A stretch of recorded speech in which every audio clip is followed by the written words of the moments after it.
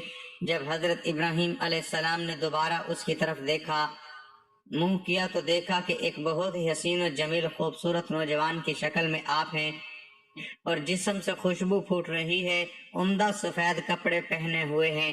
حضرت ابراہیم علیہ السلام نے فرمایا اے ملک الموت، اگر مومن مرتے وقت کوئی بزرگی اور کرامت نہ بھی دیکھے تو صرف تمہاری یہ نورانی صورت ہی کا دیکھنا اس کے سکون و اطمینان کے واسطے کافی ہوگا۔ ناظرین، حضرت حوا کے حمل میں ایک لڑکا اور ایک لڑکی پیدا ہوتے تھے اور ایک حمل کے لڑکے کا دوسرے حمل کی لڑکی کے ساتھ نکاح کیا جاتا تھا، اور چونکہ آدمی صرف حضرت آدم علیہ السلام کی اولاد پر منحصر تھے اس لیے اور کوئی صورت ہی نہ تھی۔ حضرت آدم علیہ السلام کے گھر ایک حمل میں قابیل پیدا ہوئے اور دوسرے حمل میں حابیل پیدا ہوئے۔ قابیل کی بہن اقلیمہ حابیل کی بہن سے زیادہ خوبصورت تھی۔ حضرت آدم علیہ السلام نے اسی دستور کے مطابق قابیل کا نکاح کرنا چاہا تو قابیل کے ساتھ پیدا ہوئی تھی، اور حابیل کا نکاح اقلیمہ سے جو قابیل کے ساتھ پیدا ہوئی تھی کرنا چاہا۔ قابیل اس پر راضی نہ ہوا، اقلیمہ چونکہ زیادہ خوبصورت تھی اس لیے اس کا طلبگار ہوا۔ حضرت آدم علیہ السلام نے فرمایا کہ وہ تیرے ساتھ پیدا ہوئی ہے لہذا تیری بہن ہے، اس کے ساتھ تیرا نکاح حلال نہیں۔ کہنے لگا یہ آپ کی اپنی رائے ہے، اللہ پاک کا یہ حکم نہیں ہے۔ آپ علیہ السلام نے فرمایا تو ختم، دونوں قربانیاں لاؤ، جس کی قربانی قبول ہو جائے گی وہی اقلیمہ کا حقدار۔ اس زمانے میں جو قربانی مقبول ہوتی تھی آسمان سے ایک آگ اتر کر اس کو کھا لیتی تھی۔ قابیل نے ایک انبار گندم کا اور حابیل ایک بکرا قربانی کے لیے پیش کیا۔ آسمانی آگ نے حابیل کی قربانی کو لے لیا اور قابیل کی گندم کو چھوڑ دیا۔ اس پر قابیل کے دل میں بغض و حسد پیدا ہو گیا۔ جب حضرت آدم علیہ السلام حج کے لیے مکہ مکرمہ تشریف لے گئے تو قابیل نے حابیل سے کہا میں تجھ کو قتل کر دوں گا۔ حابیل نے کہا کیوں؟ کہنے لگا اس لیے کہ تیری قربانی مقبول ہوئی میری نہ ہوئی، اور اقلیمہ کا تو مستحق ٹھہرا ہے، اس میں میری ذلت ہے۔ حابیل نے کہا اگر مجھے قتل کرنے کو ہاتھ اٹھائے گا تو میں تجھے قتل کرنے کے لیے ہاتھ نہ اٹھاؤں گا، میں تو اللہ سبحانہ و تعالیٰ سے ڈرتا ہوں۔ قابیل نے آخر حابیل کو قتل کر دیا۔ پھر وہ اس قتل کو چھپانے کے لیے حیران ہوا کہ لاش کو کیا کرے، کیونکہ اس وقت تک کوئی انسان مرا ہی نہ تھا۔ اس نے دور تک لاش کو اپنے پیٹھ پر لادا، پھر تو اللہ نے اسے دو کوے دکھائے، دونوں آپس میں لڑ پڑے، ان میں سے ایک نے دوسرے کو مار ڈالا۔ پھر زندہ کوے نے اپنی چونچ اور پنجوں سے زمین کو کورید کر گڑھا کھودا اور اس میں مردے کوے کو ڈال دیا اور اس پر مٹی ڈال دی۔ پھر دیکھ کر قابیل کو معلوم ہوا کہ مردے کی لاش کو دفن کرنا چاہیے، چنانچہ اس نے زمین کو کھود کر حابیل کو دفن کر دیا۔ حضرت ابراہیم علیہ السلام کے دو بیویاں تھیں، پہلی کا نام سارہ اور دوسری کا نام ہاجرہ تھا۔ سرزمین شام میں حضرت ہاجرہ کے بدن مبارک سے حضرت اسماعیل علیہ السلام پیدا ہوئے۔ حضرت سارہ کی کوئی اولاد نہ تھی، اسی وجہ سے انہیں رشک پیدا ہوا، اور انہوں نے حضرت ابراہیم علیہ السلام سے کہا کہ آپ ہاجرہ اور ان کے بیٹے کو میرے پاس سے جدا کر دیجئے۔ حکمت الہی نے یہ ایک سبب پیدا کیا تھا، چنانچہ وہی آئی کہ حضرت سارہ کے کہنے کے مطابق آپ ہاجرہ اور ان کے بیٹے اسماعیل کو اس سرزمین میں لے جائیں جہاں اب مکہ مکرمہ آباد ہیں۔ وہی کے مطابق حضرت ابراہیم علیہ السلام حضرت ہاجرہ اور ان کے بیٹے کو براق پر سوار کر کے شام سے سرزمین میں لے آئے اور کعبہ مقدس کے نزدیک اتارا۔ یہاں اس وقت نہ کوئی آبادی تھی، نہ کوئی چشمہ تھا، نہ کوئی پانی۔ کعبہ مقدس بھی طوفان نے نوح کے وقت آسمان پر اٹھا لیا گیا تھا، گویا اس وقت وہ جگہ بالکل ویران، خشک اور بغیر آباد تھی، کھانے پینے کا دور دور تک نام و نشان نہ تھا۔ ایسے بھیانک مقام پر حضرت ابراہیم علیہ السلام نے حضرت ہاجرہ اور اسماعیل علیہ السلام کو ایک توشیدان میں کچھ کھجوریں اور ایک برتن پانی ان کو دے کر اتارا اور آپ وہاں سے واپس ہوئے۔ اور مڑ کر ان کی طرف نہ دیکھا۔ حضرت ہاجرہ نے یہ صورتحال دیکھ کر عرض کیا کہ آپ ہمیں اس بے آب وادی میں تنہا چھوڑ کر کہاں جاتے ہیں؟ آپ علیہ السلام نے کچھ جواب نہ دیا۔ حضرت ہاجرہ نے پھر پوچھا کہ کیا اللہ نے آپ کو اس کا حکم دیا ہے؟ آپ علیہ السلام نے فرمایا ہاں۔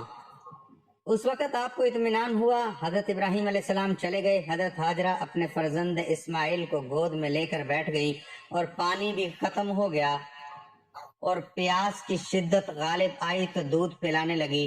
جب دودھ کم ہو گیا، پیاس کی شدت سے اپنے فرزند کا حلق سوکھا دیکھ کر پانی کی تلاش میں صفا مروہ کی یہ دو پہاڑیوں کے دامن میں ہے، صاحبزادہ شریف کا حلق بھی خشک ہو گیا تو آپ پانی کے واسطے دونوں پہاڑوں کے درمیان 7 مرتبہ ادھر دوڑیں، یہاں تک کہ حضرت اسماعیل علیہ السلام کے قدم مبارک مارنے سے اس خشک زمین سے پانی نکل آیا جو آج تک زمزم کے نام سے مشہور ہے۔ اتفاق وہاں سے ایک قبیلہ جرہم کا گزر ہوا۔ انہوں نے دور سے ایک پرندہ دیکھا۔ وہ حیران ہوئے کہ اس خشک وادی میں پرندہ کیسا، شاید کہیں پانی کا چشمہ نمودار ہوا ہے۔ چنانچہ وہ اس طرف ہوئے، دیکھا ایک پانی کا چشمہ جاری ہے اور ایک نورانی شکل کی عورت اپنی گود میں بچہ لیے تنہا بیٹھی ہے۔ یہ منظر دیکھ کر وہ حیران رہ گئے۔ ندا آئی کہ یہ جرہم کے بچے، اے بوڑھوں، اور اس کی گود میں بچہ جو لیٹا ہے یہ پیغمبر ہے، اور یہ عورت پیغمبر کی بیوی ہے، یہ پیغمبر کا بیٹا ہے۔ یہ دیکھ کر سن کے قبیلے والوں نے حضرت ہاجرہ سے وہاں پانی لینے اور رہنے بسنے کی اجازت چاہی۔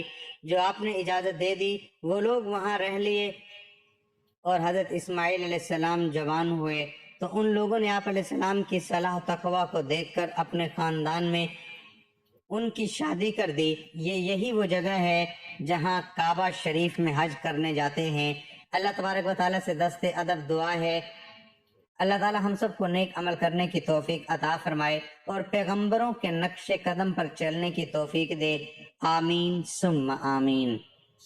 تو ناظرین محترم، وقت کی نزاکت کو مد نظر رکھتے ہوئے چلتے ہیں آج کے عمل کی جانب کہ آپ نے کون سی تسبیح پڑھنی ہے جس کے پڑھنے سے اس کے ماں باپ کی مغفرت و بخشش کرتی جاتی ہے، ان کے اگلے پچھلے گناہ معاف کر دیے جاتے ہیں، دوسری مرتبہ پڑھنے سے اس پر قبر کا عذاب نہیں ہوتا، اور تیسری مرتبہ پڑھنے سے جنت میں ان کے سونے کے محل عطا کیے جاتے ہیں۔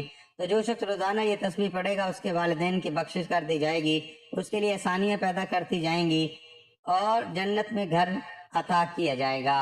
یہ تسبیح آپ کسی بھی وقت پڑھ سکتے ہیں، نہ وقت کی کوئی پابندی ہے نہ ہی جگہ کی، آپ کو جب جہاں جیسے وقت مل جائے آپ یہ تسبیح پڑھ سکتے ہیں۔ اس کے لیے سب سے پہلے آپ نے درود پاک پڑھنا ہے۔ درود پاک آپ کوئی سا بھی پڑھ سکتے ہیں، ایک مرتبہ ثواب کی نیت سے میرے ساتھ بھی درود پاک پڑھ لیں۔ اللہم صلی علی محمد وعلی آل محمد کما صلیت علی ابراہیم وعلی آل ابراہیم انک حمید مجید۔ اللہم بارک علی محمد وعلی آل محمد کما بارکت علی ابراہیم وعلی آل ابراہیم انک حمید مجید۔ درود پاک پڑھنے کے بعد آپ نے یہ کلمات پڑھنے ہیں: اللہم رب اغفر لی ولوالدی ولأہلی وللمؤمنین والمؤمنات والمسلمین والمسلمات الاحیاء منہم والاموات۔ درود پاک پڑھنے کے بعد آپ نے یہ کلمات 11 بار پڑھنے ہیں۔ اس سے آپ کے والدین اور تمام مومن و مومنات اور مسلمین و مسلمات کے گناہ بخش دیے جائیں گے، تو آپ کے ماں باپ کو جنت میں محلات عطا کیے جائیں گے۔